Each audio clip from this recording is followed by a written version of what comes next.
اور جو میزبان ہے وہ ایک مہمان پر اس کی نظر پڑتی ہے، وہ شادی کی تقریب میں شامل ہے لیکن وہ شادی کے لباس میں نہیں ہے۔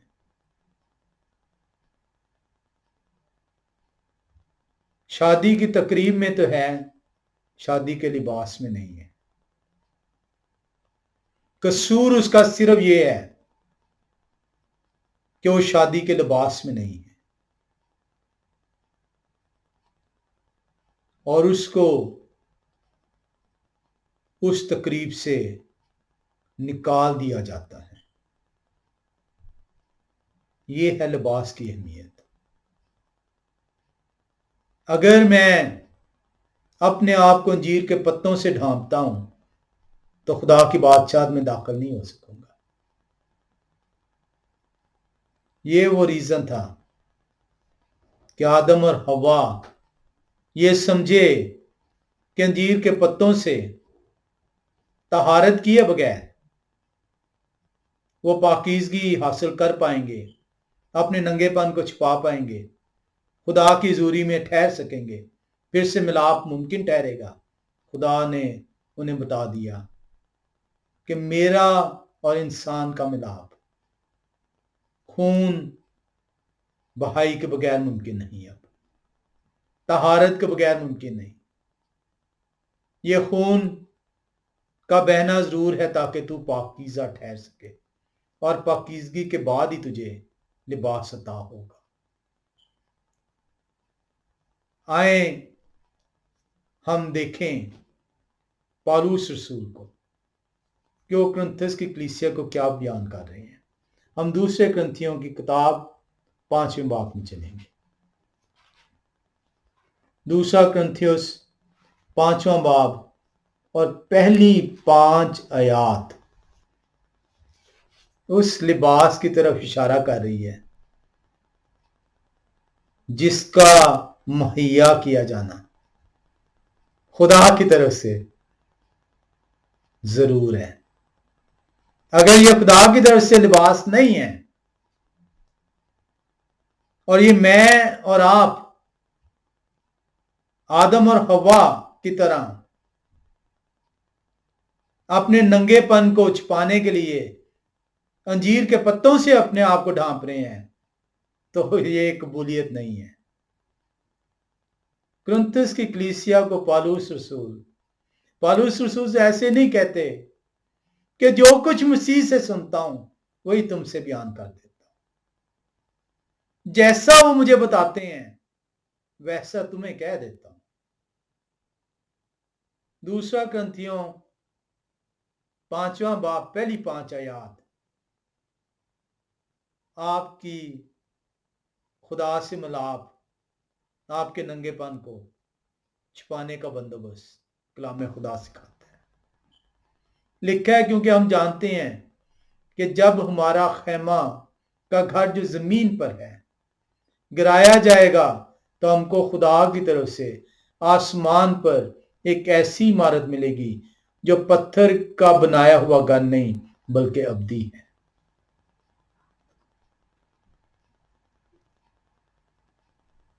چنانچہ ہم اس میں کراہتے ہیں اور بڑی آرزو رکھتے ہیں کہ اپنے آسمانی گھر سے ملبس ہو جائیں، آسمانی گھر کو پہن لیں۔ اور آپ کے جو کلام سنانے والے ہیں وہ آپ سے کہہ رہے ہیں کہ یہاں پہ گھر کوئی بات نہیں، آسمان پہ آپ کا مکان تیار ہے۔ یہ لباس کے متعلق بات ہو رہی ہے۔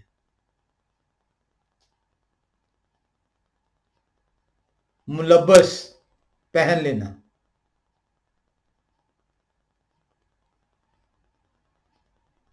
آپ کو آج تک یہ بتایا جا رہا ہے کہ آپ کا آسمان پہ گھر بنایا جا رہا ہے، تو اگر آسمان پہ گھر بنایا جا رہا ہے تو زمین پر خدا کو بادشاہت قائم کرنے کی کیا ضرورت ہے؟ یہ آپ کو پالوس رسول کتنی مرتبہ آپ نے اس آیت کو پڑھا بھی ہوگا اور سنا بھی ہوگا، بڑے واضح طور پہ پالوس رسول بیان کر رہے ہیں، اس کو مزید تفصیل وہ دیتے ہیں، کیونکہ ہم جانتے ہیں کہ جب ہمارا خیمہ یہ بدن کی بات پالوس رسول فرما رہے ہیں، کیونکہ ہم جانتے ہیں کہ جب ہمارا خیمہ کا گھر جو زمین پر ہے، جو اس وقت زمین پر ہمیں یہ بدن دیا گیا ہے، گرایا جائے گا، جب اس بدن کو موت دی جائے گی تو ہم کو خدا کی طرف سے آسمان پر سے ایک ایسی عمارت ملے گی جو ہاتھ کا بنایا ہوا نہیں گھر نہیں بلکہ ابدی ہے۔ ایک ایسا ہمارے لیے بدن تیار کیا جائے گا جو آسمان سے دیا جائے گا، اور یہ آگے چل کے پولس رسول مزید اس کو بیان کرتے ہیں۔ لکھا ہے چنانچہ ہم اس میں کراہتے ہیں اور بڑی آرزو رکھتے ہیں کہ اپنے آسمانی گھر سے ملبس ہو جائیں، تاکہ ملبس ہونے کے باعث ننگے نہ پائے جائیں۔ جب آپ اس جسم کو پہن لیں گے، اس لباس کو پہن لیں گے جو آسمان سے عطا ہوگا، تو آپ کا ننگا پن دور ہوگا۔ اسی لیے باغ عدن میں خدا قدوس نے انجیر کے پتوں کو قبول نہیں کیا،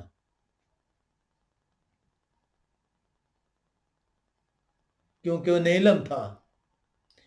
آدم اور حوا کو بتا دیا گیا کہ تیرا ننگا پن تیرے اس گناہ کی وجہ سے جو عیاں ہو گیا ہے، اب تو میری حضوری میں نہیں ٹھہر سکتا جب تک کہ میں لباس نہ مہیا کر دوں۔ لیکن لباس مہیا کرنے سے پہلے تیری طہارت ضروری ہے، اور طہارت کے لیے خون بہنا ضروری ہے۔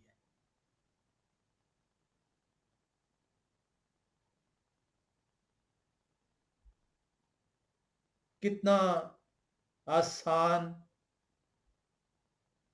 پالوس رسول نے کرنتھس کی کلیسیا کو بتایا ہے، کتنا آسان طریقے سے مجھے سمجھایا ہے، لیکن میرے پاس وقت نہیں ہے کلام کو سیکھنے کے لیے۔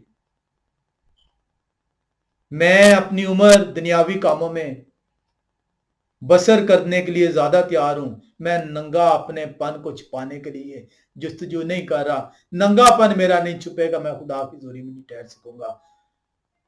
جھوٹ اور جھوٹ کیا آپ خدا کی بادشاہت میں داخل ہونے والے ہیں؟ خدا کی بادشاہت میں داخل ہونے کے لیے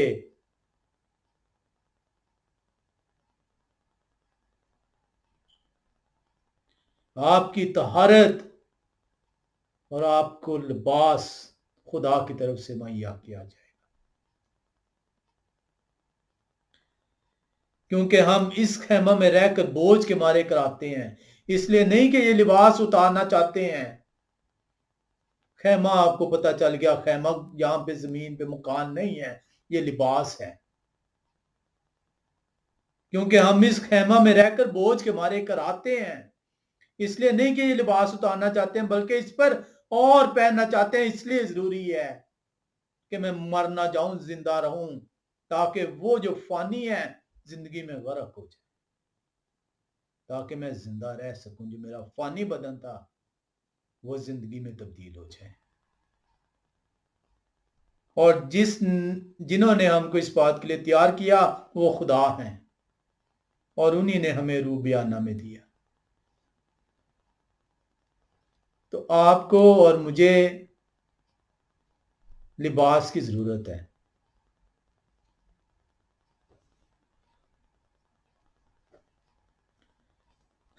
میں نے تو آج تک اس لباس کو نہیں سمجھا تھا، اور اس لیے نہیں سمجھا تھا کہ خدا اسی کو حکمت دیتے ہیں جو خدا کی طرف رجوع کرتا ہے۔ خدا کا شکر ہے کہ خدا نے مجھے بتا دیا کہ اگر میری طرف سے تجھے لباس نہ ملا تو میری ضروری میں نہیں ٹھہر سکے گا۔ تو جتنی مرضی دعائیں کر لے، جتنے مرضی تو روزے رکھ لے، جتنے مرضی تو گیت گا لے، تیرا ننگا پن نہیں چھپ سکے گا۔ مجھے اپنے آپ کو تبدیل کرنا ہے، اپنے اس ننگے پن کو دور کرنا ہے۔ آدم اور حوا کی طرح نہیں، کیونکہ وہ قبول نہیں ہے۔ اس سے میرا ننگاپن نہیں چھپ رہا.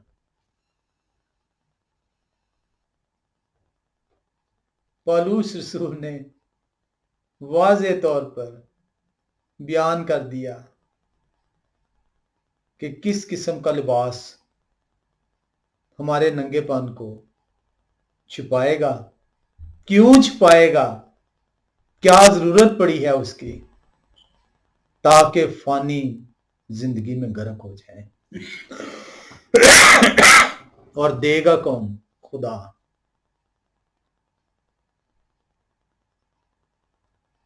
جائیں اور دیکھیں باغ عدن میں یہی تو کام کیا خدا نے، گناہ سرزد ہوتے ہی. لیکن میں اور آپ کلام سے دوری کے باعث اس کو جان نہ پائے. اسی ننگے پن کو آدم حوا نے چھپانے کی کوشش کی. پالوس نے کہا نہیں، تو کراتا رہے گا، سڑتا رہے گا، تیرا فانی بدن ہے، فنا ہو جائے گا. خدا کے پاس چل، خدا سے مانگ، خدا تجھے لباس دینے کو تیار ہے. اور یہی وہ ریزن ہے آپ کو بپتسمہ دیا گیا ہے. بپتسمہ لباس ہے. آج تک آپ نے لوگوں کو بپتسمہ لیتے دیکھا ہوگا، خود بھی لیا ہوگا، لیکن اس کو سمجھ نہیں پائے، نہ ہی کبھی سیکھنے کی کوشش کی ہوگی. پروسیس کو تو آپ نے دیکھ لیا، لیکن پروسیس بھی سمجھ نہیں پائے. لیکن اس سوال کو تو شاید آپ نے کبھی سنا بھی نہیں ہوگا کہ بپتسمے کی ضرورت کیا ہے، کیوں یہ حکم دیا گیا ہے بپتسمے کا، کیوں کہا گیا کہ میرے نام سے ان کو بپتسمہ دو. یہ وہ لباس ہے بپتسمہ جو کہ آپ کے ننگے پن کو چھپانے کے لیے خدا کی طرف سے انتظام ہے. کیونکہ آپ کی طہارت ہو چکی ہوئی ہے اس خون کے وسیلے سے جو کوئی کلوری پر بہا ہے، اور کس پر ایمان لانے کی وجہ سے اب آپ کو لباس کی ضرورت ہے. اسی لیے بپتسمے سے پہلے ایمان لانا ضروری ہے. بپتسمے سے پہلے کہا گیا کہ منادی کرو، منادی کرو کہ تیرے گناہ معاف ہو چکے ہیں. توبہ کی منادی کرنے کو کہا گیا پہلے کہ توبہ کر، رجوع لا، گڑ گڑا، معافی مانگ، تو وہ خون جو کوئی کلوری پہ بہا ہے اس سے تیری طہارت ہو جائے گی، تو پاکیزہ ٹھہر جائے گا، اور تجھے آسمان سے لباس مہیا کیا جائے گا. اسی لیے بپتسمہ کا انعام روح القدس ہے، تاکہ لباس داغدار نہ ہو جائے، دوبارہ اسے داغ نہ لگیں. کیونکہ داغدار لباس یا شاہی کو آپ نے دیکھا وہ نہیں کھڑا رہ سکتے تھے، لباس تبدیل کیا گیا.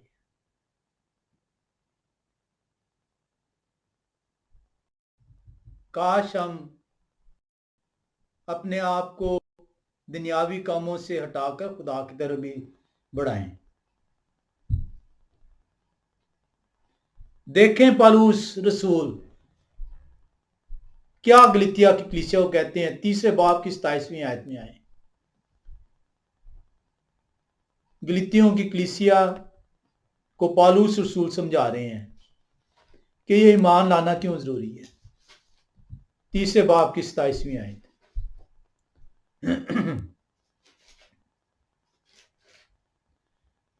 وہ کہتے ہیں اور تم سب جتنوں نے مسیح میں شامل ہونے کا بپتسمہ لیا، وہ مسیح کو پہن لیا.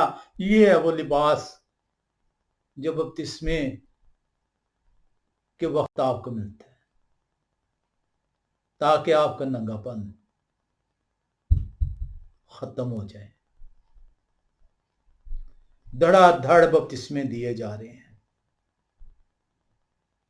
دھڑا دھڑ سکورنگ کی جا رہی ہے کہ اس نے 10 بپتسمے دے دی، اس نے 20، اس نے 100، اس نے 500.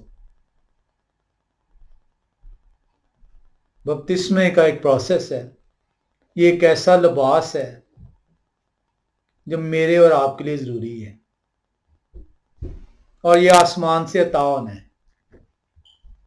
اور اسی لیے منادی کرنے کو کہا گیا ہے.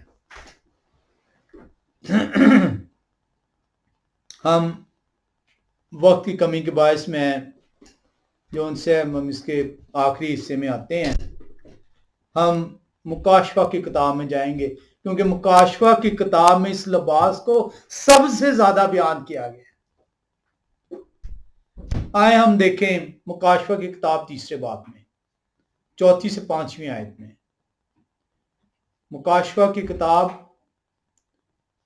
اور ہم جائیں گے 3 باب اور 4 سے 5 آیت. کلام خدا ہمیں ساردیس کی کلیسیا کو جو ان سے ہے وہ بتایا جا رہا ہے.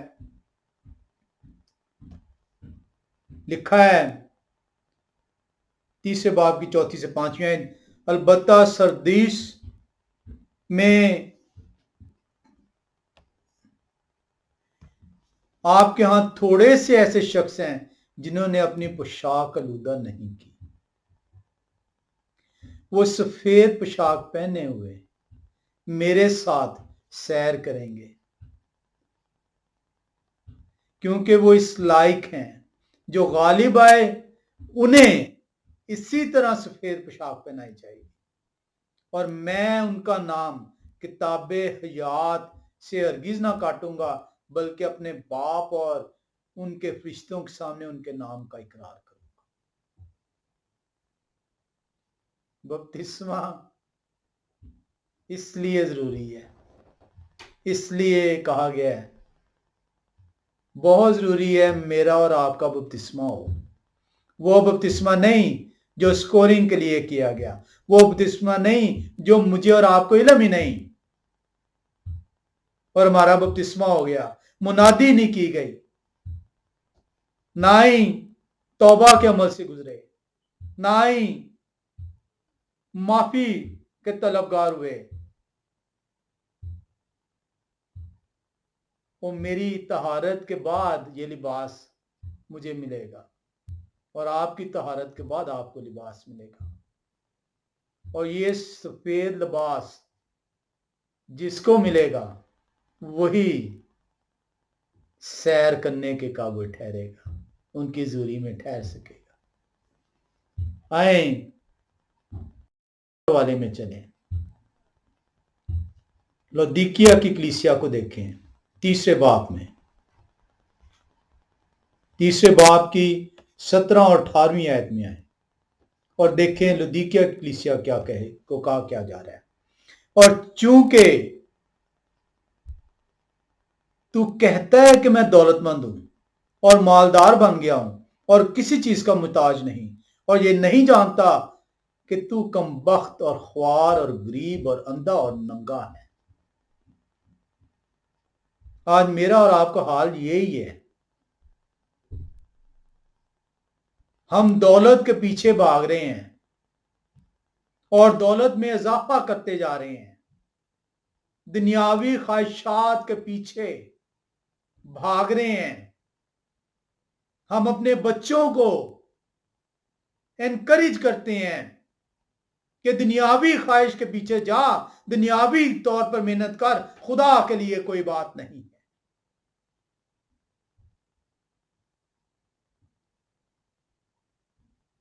یہ میرے اور آپ کے لیے پیغام ہے. مکاشفے کی کتاب کے اندر میرے اور آپ کے لیے یہ پیغام ہے. میں نے اور آپ نے اپنی اولاد کو، اپنے آپ کو اگر اس ہوس سے نہ نکالا تو بے لباس ٹھہروں گا. مذاق نہ اڑائیں کلام خدا کا. بار بار تنبیہ کی جا رہی ہے خدا کی طرف سے آپ کو. اور چونکہ تو کہتا ہے کہ میں دولت مند ہوں اور مالدار بن گیا ہوں اور کسی چیز کا محتاج نہیں، اور یہ نہیں جانتا کہ تو کم بخت اور خوار اور غریب اور اندھا اور ننگا ہے. اس لیے میں تجھے صلاح دیتا ہوں کہ مجھ سے آگ میں تپایا ہوا سونا خرید لے تاکہ دولت مند ہو جائے، اور سفید پوشاک لے تاکہ تو اسے پہن کر ننگے پن کے ظاہر ہونے کی شرمندگی نہ اٹھائے، اور آنکھوں میں لگانے کے لیے سرما لے تاکہ تو بینا ہو جائے. یہ ہے وہ ریزن کہ بپتسمہ آپ کو دیا گیا ہے. بہت سارے حوالے ہم دیکھ سکتے ہیں. ایک اور حوالے میں چلتے ہیں. یہ حوالہ ہے ان لوگوں کے لیے جو پاکیزہ ہوئے ہیں، جن کے لیے کفارہ ادا ہوا ہے، اور جن کو یہ لباس دیا گیا. اس کفارے کے بعد انہوں نے قبول کیا، بپتسمہ لیا ہے. لکھا ہے مکاشفہ 7ویں باب کے اندر، مکاشفے کی کتاب 7واں باب، اور ہم جو ہے وہ جائیں گے 9 آیت میں، اور اس کے بعد پھر 13-14 آیت دیکھیں گے. مکاشفہ کی کتاب 7واں باب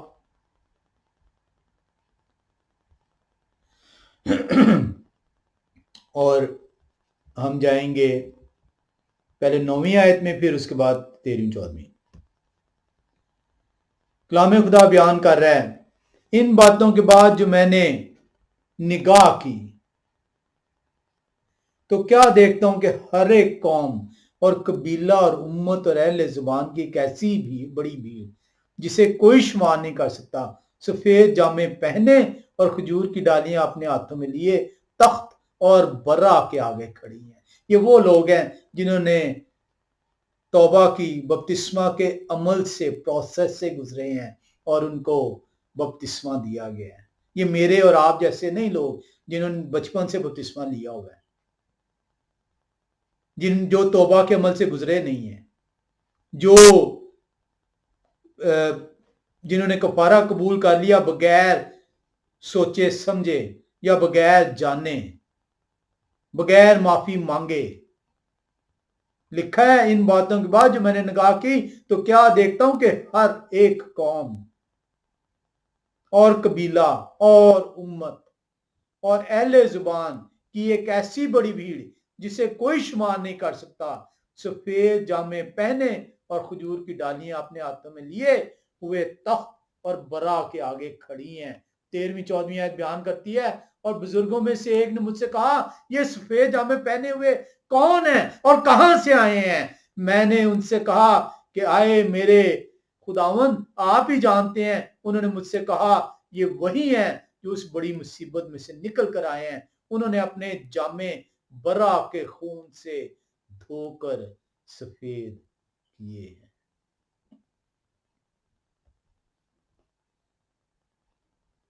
جان بوجھ کے بپتسمے کو پتا تھا شیطان کو کہ اس سے لباس عطا ہوگا. جان بوجھ کے انفینٹ بیپٹزم کو سٹارٹ کیا گیا. بپتسمہ دے دو، لباس کون سا ملنا ہے؟ یہ کون سے عمل سے گزرے ہیں؟ اس بچے کو کیا علم جس کو ماں باپ گود میں اٹھا کر لے گئے اور اس کا بپتسمہ ہو گیا. مذاق مذاق مذاق بپتسمے کو بنایا گیا. یہ ہے بپتسمے کا ریزن دینے کا.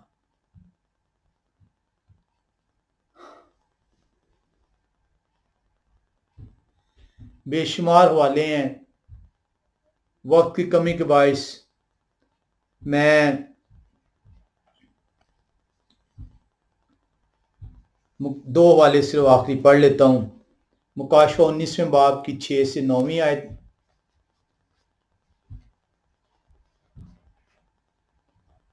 مکاشفہ کی کتاب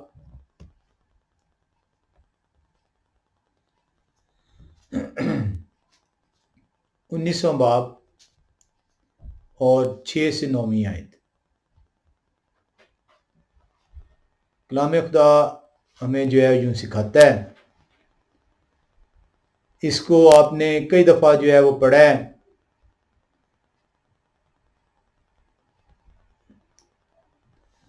19ویں باب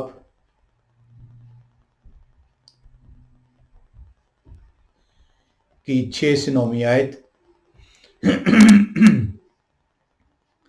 لکھا ہے، پھر میں نے بڑی جماعت کسی آواز اور زور کہ پانی کسی آواز اور سخت گرجوں کسی آواز سنی کہ ہیلیلویا، اس لیے کہ یہوہ ہمارے خدا قادر مطلق بادشاہی کرتے ہیں۔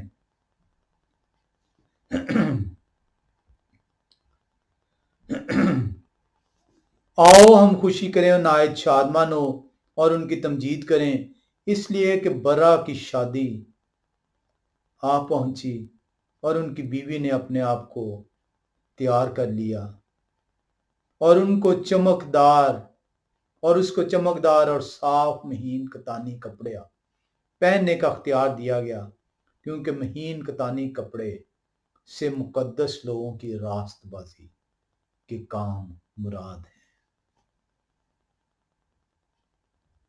یہ ہے وہ ریزن، یہ ہے وہ سفید لباس جو آپ کو آسمان سے مہیا کیا گیا، جس کی شروعات باغ عدن سے ہوئی۔ اور انہوں نے مجھ سے کہا، لکھیں مبارک ہیں وہ جو برا کی شادی کی ضیافت میں بلائے گئے ہیں۔ پھر انہوں نے مجھ سے کہا، یہ خدا کی سچی باتیں ہیں۔ آخری حوالے میں آئیں گے ہم، مکاشفہ کی کتاب کلام خدا کا آخری باب 14ویں آیت۔ لکھا ہے، مبارک ہیں وہ جو اپنے جامے دھوتے ہیں، کیونکہ زندگی کے درخت کے پاس آنے کا اختیار پائیں گے اور ان دروازوں سے شہر میں داخل ہوں گے۔ کلام خدا مجھے اور آپ کو یہ سکھا رہا ہے کہ گناہ کے وسیلے سے میں ننگے پن کا شکار ہوں، اسی طرح جس طرح میرے پہلے ماں باپ ننگے پن کا شکار تھے۔ انہوں نے انجیر کے پتوں سے اپنے آپ کو چھپانے کی کوشش کی۔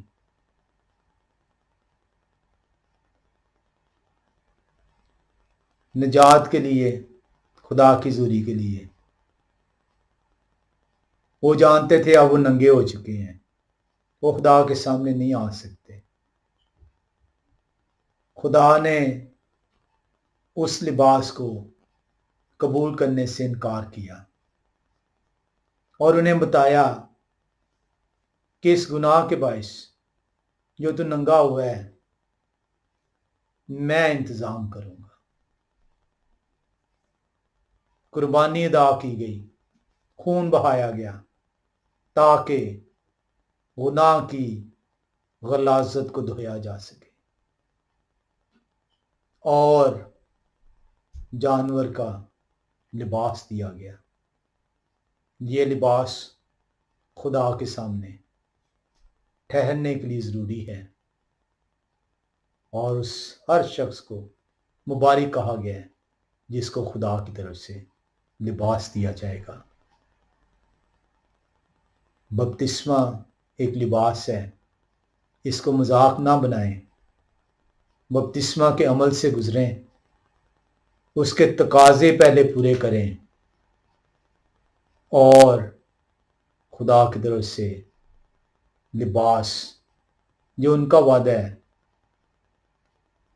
آپ کو دیا جائے گا تاکہ آپ خدا کی حضوری میں ٹھہر سکیں اور مبارک کہلا سکیں.